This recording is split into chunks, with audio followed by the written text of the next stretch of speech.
ಕಾಪಾಡಿಕೊಳ್ಳಿ. ನೆನಪಿಸ್ಕೊಂಡ್ರೆ ಮರೆತು ಹೋಗ್ಬಿಟ್ವೇನಪ್ಪ ನಾವು ಅಂತ.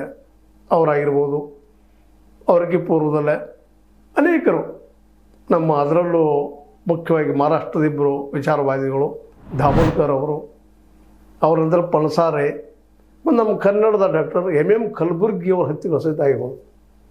ಇದನ್ನು ಮಾಡಿದವರು ಯಾರು ಅನ್ನೋದಕ್ಕೆ ಆಲ್ರೆಡಿ ಮಹಾರಾಷ್ಟ್ರದ ಭಯೋತ್ಪಾದನಾ ನಿಗ್ರಹ ದಳ, ಕರ್ನಾಟಕದ ದಳ, SIT ಇವೆಲ್ಲನೂ ಕೂಡ್ಕೊಂಡು ದೊಡ್ಡ ಸಾಹಸ ಮಾಡಿದ್ವಿ. ಮಹಾರಾಷ್ಟ್ರದ ಈ ಒಂದು SIT ಎಷ್ಟು ಮಟ್ಟಿಗೆ ಕೆಲಸ ಮಾಡಿತೋ ಗೊತ್ತಿಲ್ಲ. ಆದರೆ ನಮ್ಮ ಕರ್ನಾಟಕದ ಅಂದಿನ CM ಸಿದ್ದರಾಮಯ್ಯನವರ ಪ್ರಯತ್ನದಿಂದಾಗಿ ಭಾಳ ಒಳ್ಳೆಯ ಪ್ರಯತ್ನ, ಒಳ್ಳೆಯ ಕೆಲಸ ಮಾಡಿದರು.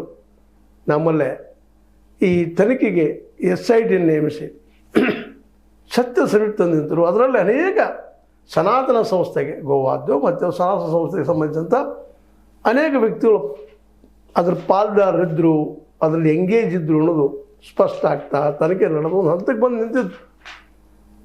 ಇನ್ನೇನು ಅವ್ರಿಗೆ ಶಿಕ್ಷೆ ಆಗ್ಬೋದು, ತಪ್ಪಿತಸ್ಥರು ಸಿಗ್ಬೋದು ಅಂತ ಅನ್ನುವಷ್ಟರಲ್ಲ, ಸಹಜವಾಗಿ ಅವ್ರಿಗೂ ನ್ಯಾಯ ಇರ್ತದೆ ಕೇಳುವಂಥದ್ದು. ಆ ನ್ಯಾಯದ ನೆಲೆಯಲ್ಲಿ ನಮ್ಮ ಕರ್ನಾಟಕ ಹೈಕೋರ್ಟ್ ಇದ್ದಿದ್ದು ಅದರಲ್ಲಿ ಒಬ್ಬರಿಗೆ ಅಲ್ಲ, ಹೆಚ್ಚು ಕಡಿಮೆ ಭಾಳಷ್ಟು ಜನರಿಗೆ ಈ ಒಂದು ಏನಪ್ಪ ಅಂದ್ರೆ ಜಾಮೀನು ಕೊಟ್ಟು ಕಳಿಸಿತು.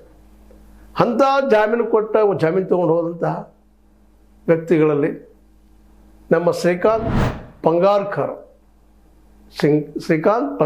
ಮಹಾರಾಷ್ಟ್ರದವರು, ಅಲ್ಲಿಗೆ ATS ಮೂಲಕ ಈ ಕೇಸ್ನಲ್ಲಿ ಸಿಕ್ಕಂಥವ್ರು. ಯಾಕಂದ್ರೆ